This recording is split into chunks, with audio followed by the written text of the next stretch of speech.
look, obviously, fantastic finish for Nassourdine Imavov. Good first round for Israel Adesanya. Talk to me about your thoughts of the fight and how you saw it playing out until the finish. I thought Izzy looked incredible right up until he got caught. Looked good. Was picking him apart, staying on the outside. Takedown defense was incredible. Chopping that calf kick, you know, the whole first round. He couldn't have had a better first round, and then he got caught. Do you feel it's one of those things where, like, he got caught, or is it one of those things where, man, age might be catching up to him, he might be slowing down? Which one do you think it could be? Listen, getting caught is getting caught. He's 35. Imavov is 28 years old. He's in his prime. That said, it was an amazing first round. Anyone trying to count out Israel as being competitive in this division is probably incorrect at this point. I agree. No, he looked incredible. I mean, you couldn't have fought a better first round than he did. He had his face busted up. He had his leg busted up in that first round. Co-main event, you know, MVP basically shut down Shara. You could tell Shara didn't really know what to do with him. When you play Michael Venom Page's game, you're going to really struggle, I feel. Do you agree? Yeah, I think that, you know, you have to be aggressive with Page. It's a weird situation to be in fighting him because he's a counter striker and, you know, he sort of sits back, waits for you to, you know, you're damned if you do, you're damned if you don't. And then Pavlovich versus Rosenstrike, you know, two big heavy hitters. Didn't turn out to be a great fight, realistically. Horrible. Yep. Yeah. Horrible fight. Yeah. That division is kind of in a weird spot, right? Like, we know Tom and John is the target, but if you don't make that fight, you know, Cyril versus Volkov, weird fight. This fight tonight, weird fight. There's no real contenders sort of pushing through the rankings in that division right now. Yeah, I mean, it's, you know, listen, we can say that the fight sucked. We didn't like the fight. Sergey won. You know what I mean? He won the fight. It wasn't pretty. It wasn't fun to watch. The only fight all night that got booed. But he won at the end of the day. And styles make fights. And normally, it's not like he's normally in bad fights. The guy comes in and throws hard punches. And you know, tonight it just wasn't fun. I mean, let's face it. Francis and Derek Lewis was probably one of the shittiest fights of all time, in every fight that's ever happened. But you look at those two separately, and you know, it wasn't their night tonight, and it wasn't an exciting fight. But it doesn't diminish what Sergey's capable of doing, or any other fights that could happen in the heavyweight division. But the big fight you were talking about needs to happen. I agree. Yes. Two things outside of tonight. I saw Khamzat Chimaev today got his UAE passport. There have been some questions about his being able to enter the United States. Do you think this new passport will help it out? Don't listen to any of that bullshit. He'll get in the United States. And then, I'm very confident that... do you know a guy? I'm very confident that we can get him into the country. Okay, cool. And then last one from me. You know, obviously he had a meeting with His Excellency last night. He was here tonight. Curious how those talks were with him, his excitement of the fight tonight and everything else. Wait, what was the first question? You had a meeting with Turki Al-Sheikh last night. How do you know that? You put it on Instagram. Oh, really? Oh. Yeah, I guess we met last night. Well, Zack Snyder was there as well. You making it fucking hilarious. Yeah, okay. Yes, it was great. We had dinner last night. It was great. Great dinner. Did you enjoy the fights? He did. Cool. Yes. Thank you. Dana, I spoke to MV Dana over here, back right. I spoke to Michael straight after the fight, and he says at some point down the line he does want that Leon Edwards fight. Obviously, for UK fans, that's a huge opportunity. If Leon's successful March 22nd, is that a fight you're willing to make? What was the question? MVP said that down the line he would fight... Who did? MVP. Yeah. He said that down the line he would fight Leon Edwards. Would you do that fight for the British fans? That's interesting. That's interesting. I don't hate it. Don't hate it. And one more on the UK side of things. Paddy Pimblett versus Dustin Poirier has been kind of rumoured online over the last few days. Is there any truth to that? I don't know. Off the top of my head right here, I don't know what we're doing with Paddy right now. Okay, thank you. Yep. Дана, в Саудовской Аравии два главных средневеса планеты были побеждены новой школой ММА. Это Хамзат Чимаев и Насурдин Имавов. Можно ли ждать их боя теперь? In Saudi Arabia, some of the greatest heavyweights were defeated by a new school of middleweights, right? So we have Khamzat Chimaev and we have Imamov, the two new school middleweights that defeated the old school. Can we expect a fight between Imamov and Chimaev? Yeah, again, right here, right now. I mean, yeah, they're two of the best in the world. I'm sure they're eventually going to fight, but not anything I'm thinking of right now. Doing a stadium type event. Yeah, I mean, if we went into a place that, when we go into Spain for the first time, we're probably going to have to do a stadium type show there because of the arenas they have. And I do know that promotion, and they do very well, and they run a really good business. Yeah, I know it. I've seen some of their footage online where the arenas are packed, and I'm assuming that they do well and make money, and yeah, good for them. I don't know what your question is about it, but I know who they are, and I know they do well, and I know they run a good business.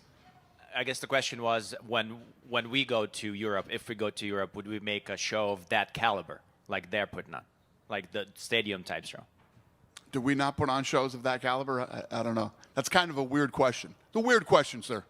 I don't know how to answer it. Ответ на твой вопрос, то, что если мы поедем в Испанию, например, скорее всего, это будет стадионник, да?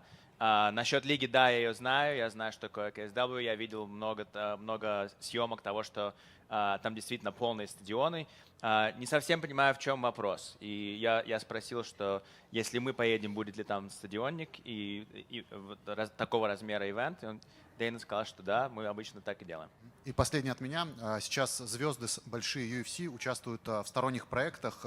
Хамзат Чимаев, Арман Цурукян, Петр Ян, Алджимейна Стерлинг. Они становятся капитанами в реалити-шоу сторонних. Как Дана относится к этому? Right now, big stars of the UFC are partaking in reality shows. They become captains of reality show MMA teams. What do you feel about that? Do you know about those? No. Tsarukian, Chimaev, they're like hype MMA shows that are over in Russia, and now Peter Yan and Aljamain Sterling are doing it over in Thailand. So, what do you know about it? How do you feel about it? I know nothing about it. I've never heard of it. Ничего об этом не знаю, никогда не слышал. Дейна, hi. Yep.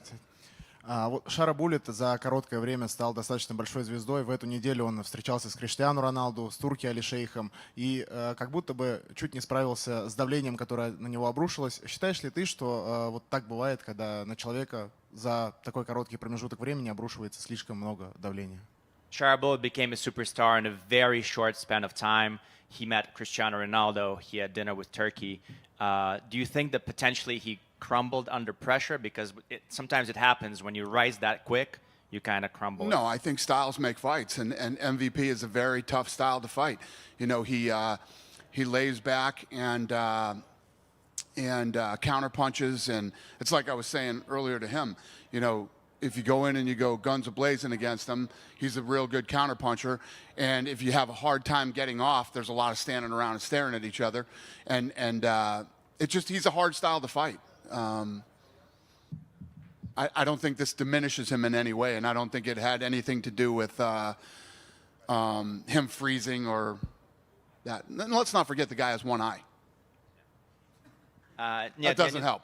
Я думаю, что просто у MVP очень сложный стиль, да, потому что стили — это то, что делает бой, и у MVP стиль, он всегда работает вторым номером, он всегда тебя поджидает, поэтому если ты первым номером не идешь, то вы просто стоите и как-то смотрите на друг друга, а если ты идешь первым номером, то он очень хорошо каунтерпанчит, поэтому просто с ним очень сложно бороться, и я не думаю, что это из-за того, что он, там, я не знаю, под давлением или что-то в этом роде. Давай не забывать о том, что у него один глаз, да?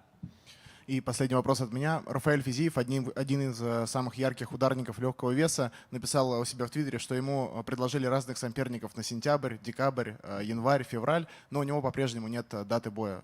Что с возвращением Рафаэля Физиева, с чем связано то, что ему еще не назначили поединок?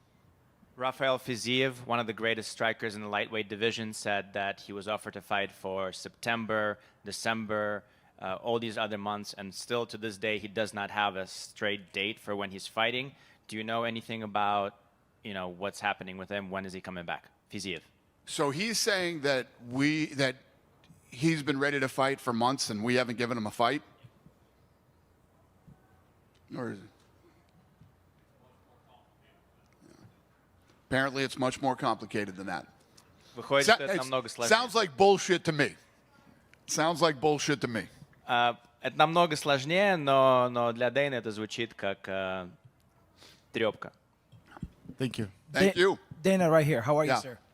As an Arab MMA journalists, we starve for talent, Arab talent. There's a lot of fighters that we have in Lebanon, like Aib al-Saghir. We have Ahmed Rubi'i in Iraq. Is there any chance, you said we're going to go to Saudi, is there any chance of going to other Arab countries since you are in UAE and Saudi? Yeah, we started this whole thing over in Abu Dhabi, came over here and did this, and we're talking to Qatar right now too. The MMA is spreading like wildfire in the Arab world. Most of the Arab countries need help from the UFC. I don't know if you're aware, in Iraq, the head of the federation coined the phrase MMA, so nobody can use or open an MMA gym at all. So even though they opened the biggest MMA 3-story building in Baghdad, they cannot put the word MMA on top of it. Will you guys... They can't put MMA on top of it? Yes, they cannot put as a sign MMA. The person literally, after 3 stories building, he had to put SMMA, and he said, these are the names of my kids. So he cannot use the word MMA because it was registered in Baghdad. Registered by who? By the head of the federation, the Iraqi federation, MMA federation. That's some weird shit, sir. Yes. That's like saying you couldn't call something basketball or football. Yeah. Yes, I totally agree. Now, are we going to see... Does it matter if it's SMMA? Do you think it diminishes or hurts his business at all? No, not at all. Actually, it brings more attention to it, I thought, But the fact of the matter... So what is the question you're asking me? My question is, are you guys going to support more going around to more Arab countries? That's one. And yeah. Listen, I don't want to speak until we get everything done, but we're doing a lot of stuff in this region over the next couple of years. Like I said, Abu Dhabi, Saudi, we're talking to Qatar, and we're going to be here a lot over the next several years. And you being so close to Donald Trump, are you going to be part of the government? No. No. I just had to ask. Hell no. Thank you, sir. Thank you. Hi. Hi. Dana, we mentioned Georgia 2 days ago, and now we mentioned Spain. Ilya's brother is fighting next week. So what is your expectations for Alexander Topuria, and will we see two brothers on same card in Spain sometime soon? I don't know. Listen, I've been talking about Spain for a while now. We're still trying to get it worked out, and hopefully we do an event there this year. And sure, if his brother is good, would love to see both of them on the card. Yeah. Go ahead, sir. Go ahead. Hello, Dana. Вопрос такой. Вот вы сидели и смотрели бои, в том числе и с Криштиану Рональду, а он как отреагировал на поражение Шара Буллета? Потому что он приехал как раз к этому бою. You were sitting next to Cristiano Ronaldo. He was watching Chara's fight. He was here to support Chara. How did he react to his loss? How did he react? Yeah, he was a fan of Chara, and they had met, and he was rooting for him. Он болел за Шару, понятное дело. Они дружны, они знают друг друга, поэтому, конечно, он хотел, чтобы он победил. Но не было такого, что он расстроился, может быть? Did he get upset, like visibly upset? Did he get upset? Well, I don't know. You'd have to ask them that. I mean, yeah, no, I don't think so. Не знаю, наверное, его нужно спросить, но мне так не показалось. Вот, может быть, и спрашивали до этого, что по Павловичу, что с ним делать дальше? Может быть, имеет смысл организовать реванш с Волковым? Maybe you were asked this before, but so what's next for Sergey? Should there be a rematch, possibly with a rematch with Volkov potentially for Sergey Pavlovich? Yeah, again, it's the fight just happened an hour ago. I have no idea what's next. He won tonight. Whether you like the fight or didn't like the fight, he won tonight, and we'll figure out what's next for him. But I'm not figuring it out right now. Пока не знаю, сейчас решить не могу, сказать не могу, но посмотрим. Он сегодня выиграл, это хорошо. А что будет дальше, пока не знаю. Вот, насколько бьет по бизнесу UFC то, что американцев с поясами становится меньше, а в ближайшее время чемпионов из России, Грузии, там, Казахстана может стать еще больше, например, тоже Шавкат Рахманов. Например, американских чемпионов UFC в легком весе не было аж с 2016 года, не считая временных чемпионов, например, Фергюсона и там, Паре и остальных. Is it bad for the company that there is less and less American champions, and we're getting champions from Dagestan or Caucasus, Georgia, or anywhere else. For instance, in lightweight division, there hasn't been an American champion since 2016. Tell you a fascinating thing about this business that we always talk about. I was in Los Angeles a couple weeks ago, and we had an Armenian versus a Dagestani Russian as the main event. Place was packed, going crazy. We can go to Arizona with a Brazilian versus a Canadian. It's you know, back in the days of boxing, if you went into LA, you needed a Mexican. If you went into New York, you needed a Puerto Rican. If you went into other cities, you'd need somebody that was raised there or from there. Not the case with MMA. This is a global business, and MMA fans love whoever the best in the world is, whoever they believe has the potential to be the best in the world. It's a completely different model than boxing. It's fascinating. We talk about it all the time. Давайте я вам расскажу интересную вещь про этот бизнес. Мы пару недель назад были в Лос-Анджелесе, где дагестанец дрался против армянина, должен был драться против армянина, и было полностью все распродано, полный аншлаг. Раньше, когда это был бокс, было такое, что если ты ехал в Нью-Йорк, то тебе нужен пуэрториканец. Если ты ехал в Лос-Анджелес, тебе нужен был мексиканец для того, чтобы люди пришли. В ММА это совсем по-другому. В этом спорте люди приходят и смотрят тех, которые лучшие бойцы. Поэтому здесь совершенно другая модель, она очень отличается от бокса. Thank you, Dana. Yep. Than last time, it was the Kingdom Arena. Today is the Venue Arena. You think that one is much better for this? Yeah, I mean, listen, the arenas are arenas. The crowd was great tonight. Loved the crowd. They were chanting. They were waiting for things to happen. You know, I wasn't crazy about all the fights on the main card, but, you know, what are you going to do? It happens. I wish we had, I wish the fights were better. The crowd was dying for something exciting to happen. So, yeah, the arena was great. And where do you think you rank Cristiano Ronaldo, the top athlete of all time? What do I think? What? Where would you rank Cristiano Ronaldo in the top athletes of all time?